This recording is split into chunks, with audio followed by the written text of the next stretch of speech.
There are around 30 wonders in Civilization 6, but there's only one that will help you this much. Let's talk about the best wonder in Civ 6.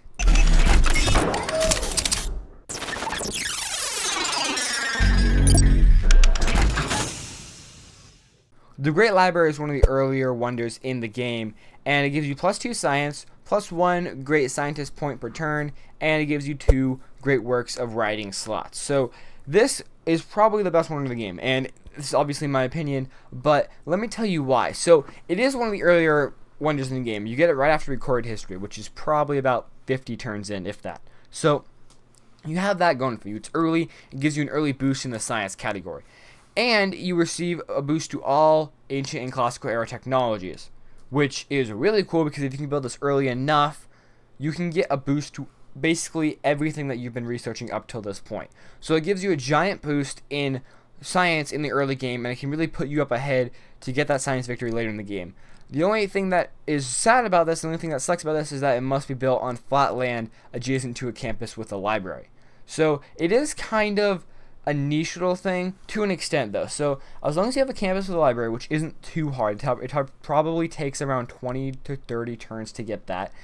And as long as you have flat land around that, which could be hard on some maps, but you should be able to find something somewhere, you will be able to get this great library. And it is really cool. I actually really enjoy this great library a lot, and I get it every single time I start a new game because it's so good. It really gives you that first edge in the science category. If you can get the great library and then kind of roll into a science game, especially if that's your playstyle, the great library is an awesome wonder. You have to realize that in the early game, everything is crucial. The way you start your civilization is how you're going to end it. If you start really strong, you're going to end really strong. If you start really weak and shaky, you're probably going to end really weak and shaky. So if you start with a higher science per turn than any other civilization, you're going to end with a higher science per turn than any other civilization. It really comes full circle at the end of the game. And if you can get this wonder, if you can get it early enough, if you can get it before anyone else does, obviously before, but if you can get it before anyone has gotten to the point of where they can outscience you, even with this bonus, you're doing great. Because the Great Library is the best wonder in the game, and it will give you that edge, especially that early in the game. I keep saying it gives you an edge, but it really does. It also sets you up for a very interesting science game, at least a wonder/science game that is actually really fun to play. I'm enjoying my playthrough like that. So let me tell you about the other wonders that you can build that'll help you in this great science game. So I would recommend the Oxford University and the Colosseum. Now, the Oxford University helps you grab that extra science person. So it gives you +2 science points, which obviously stacks with the Great Library. So you end up getting +3 science points, great science points just from wonders, which is really good. And then the other thing I would talk about was the Colosseum. Now, the Colosseum you get a little bit earlier in the game once you research the games of recreation, and it gives you 1 culture and 1 amenity, which doesn't sound like it's science, but let me explain.